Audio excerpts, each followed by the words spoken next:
வணக்கம். இது முயற்சி செய் குட்டி ஸ்டோரி. தொடர்ந்து முயற்சி செய்து கொண்டே இருங்கள். இன்றைய கதை சொல்வதை கேள், சொல்லாததையும் கேள். ஒரு குட்டி கதை. கதை பிடிச்சிருந்தால் லைக் பண்ணுங்கள். இந்த தலைப்பை பார்த்ததுமே ஆச்சரியப்படுவீர்கள். சொல்வதை கேட்கலாம், சொல்லாததை எப்படி கேட்க முடியும்? முடியும் என்கிறார் ஒரு ஞானி. ஒருவன் வீட்டில் எல்லோரிடமும் சண்டை போடுவான். யாரை பார்த்தாலும் அவனுக்கு பிடிக்காது. அதே போன்று யார் இவனை பார்த்தாலும் அவர்களுக்கு இவனை பிடிக்காது.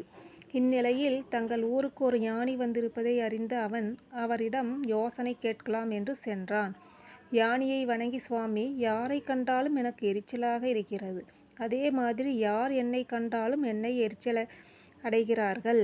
இதற்கு தாங்கள்தான் ஒரு வழி சொல்ல வேண்டும் என்றார். ஞானி, அப்பனே, இனிமேல் யாருக்கும் புத்தி சொல்லாதே. புத்தி சொன்னால் யாருக்கும் உன்னை பிடிக்காது. அதே சமயம் அவர்கள் சொல்வதை கேள். 1 மாதம் கழித்து என்னை வந்து பார் என்றார்.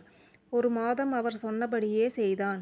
யார் மீதும் எரிச்சல் படாமல் அவர்கள் சொல்வதையெல்லாம் கேட்டான். என்ன ஆச்சரியம்! யாரும் இவன் மீது எரிச்சல் படவில்லை. உடனே ஞானியிடம் சென்று, ஐயா, தாங்கள் சொன்னபடி செய்தேன். யாரும் எரிச்சல் படவில்லை என்றான். அடுத்து ஞானி, சொல்லாததையும் கேள் என்றார். இவனுக்கு ஒன்றும் விளங்கவில்லை. உடனே ஞானி, ஒருவர் முகம் வாடியிருந்தால் அவர் ஏதோ கஷ்டத்தில் இருக்கிறார் அல்லது உடல் நலம் பாதிக்கப்பட்டிருக்கலாம்.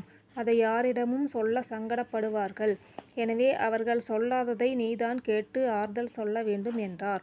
அதன்படி செய்த அவன் வாழ்க்கையில் அபரிமிதமான முன்னேற்றத்தை கண்டான். குடும்பத்திற்கும் அலுவலகங்களிலும் வேலை பார்ப்பவர்களுக்கு இது பொருந்தும். வெற்றிக்கு வித்திட நினைப்பவர்கள் இந்த முறையை கையாண்டால் நல்ல பலனை அடையலாம். நன்றி, வணக்கம்.